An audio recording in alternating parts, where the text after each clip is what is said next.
I've created the perfect goalkeeper in FM23, with 20 out of 20 for every attribute, aside from eccentricity, as that's better to be as low as possible. I've also created a goalkeeper with 20 out of 20 for every single key attribute needed to be a sweeper keeper, every major attribute 14 out of 20, and all the minor attributes to be 11 out of 20. But despite this, both goalkeepers have 200 out of 200 for current ability. So Foot Manager on paper sees them as the exact same quality of goalkeeper, the perfect goalkeeper. But surely the keeper with 20 out of 20 for absolutely everything is going to perform better across this experiment, because just look at them.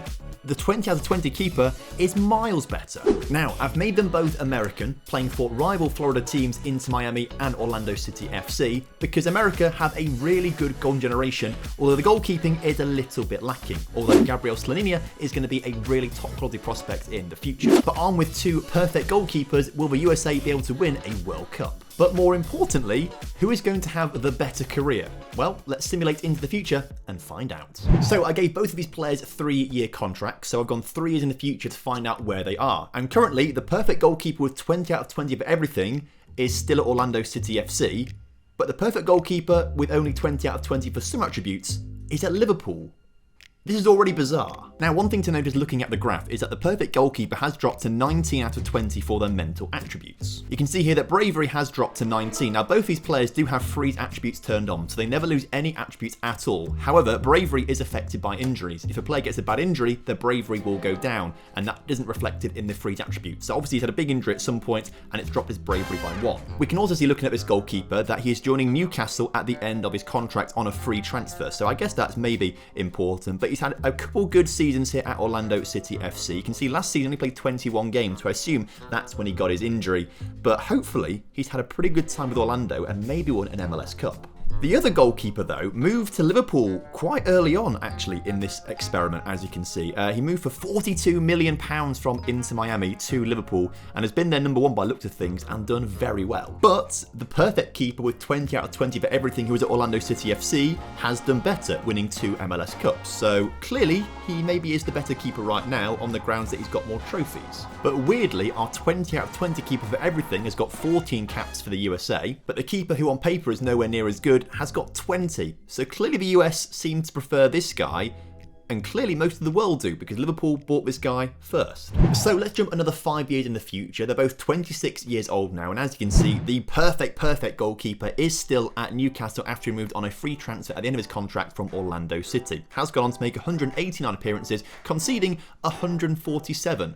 Which actually seems like quite a lot for a keeper with this level of attributes. But the other goalkeeper, who on paper is not as good at Liverpool, has played 40 more games but only conceded 1 more goal. Now obviously I guess that means Liverpool have got a much better defence than Newcastle, but it seems wild to me that this keeper is effectively the better keeper. Now obviously we know they've both got 200 out of 200 current ability, so I guess on paper in the game they are the exact same quality, but we did this experiment with some strikers a few weeks ago, right? And it was wildly different to what we're seeing right now. And again, while the keeper at Liverpool has got 78 caps for the USA, the keeper at Newcastle has only got 24.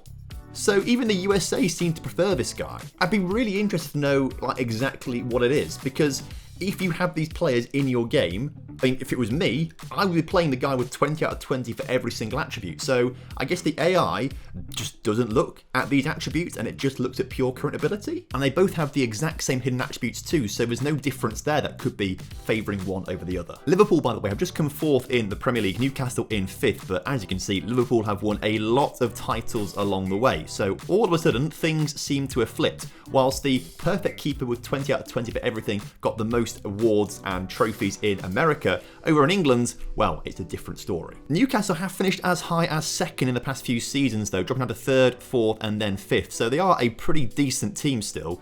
They've won a Europa League as well, and that was won in, 19... Okay, ignore that bit. Okay, another 5 years then. We're in 2035 right now. These keepers are at the very peak of their careers at 31 years old. And as you can see, the perfect keeper with 20 out of 20 for everything is still at Newcastle on a bigger contract than he was before, actually. So still clearly their first choice and has conceded 243 goals in 370 appearances. But the other keeper is making a ton more appearances and conceding on average a lot less per game as well. And he's on a way bigger bigger contract too.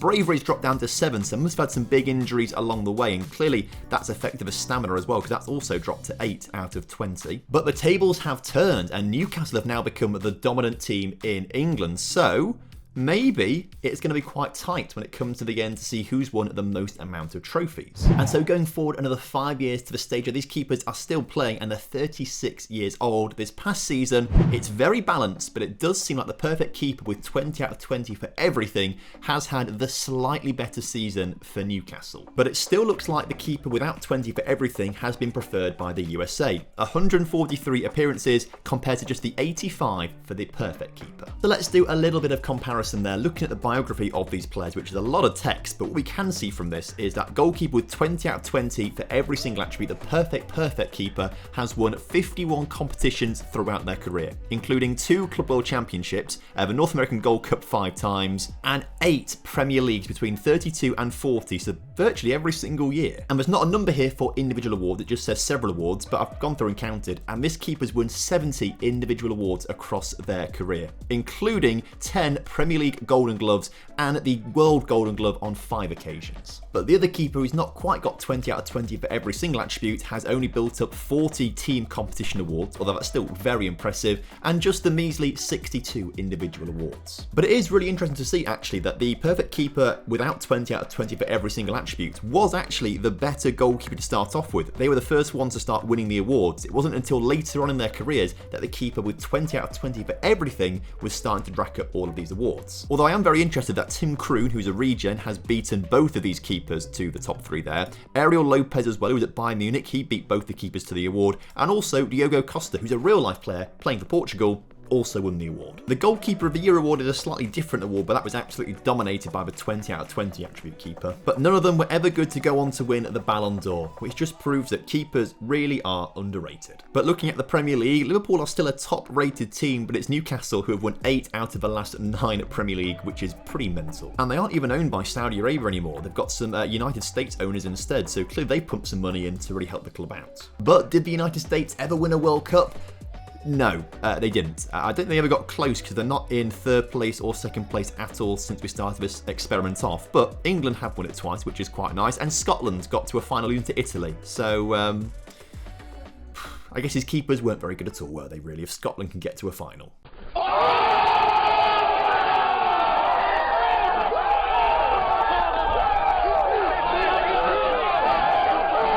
So the results in this experiment were a lot closer than I thought. The keeper without 20 out of 20 for every single attribute was really actually the better keeper to start off with. It wasn't until the second half of their careers that the 20 out of 20 for everything keeper really took charge. We did this experiment recently with strikers as well, and we got some really different results. So if you want to watch that video, it's on screen for you right now.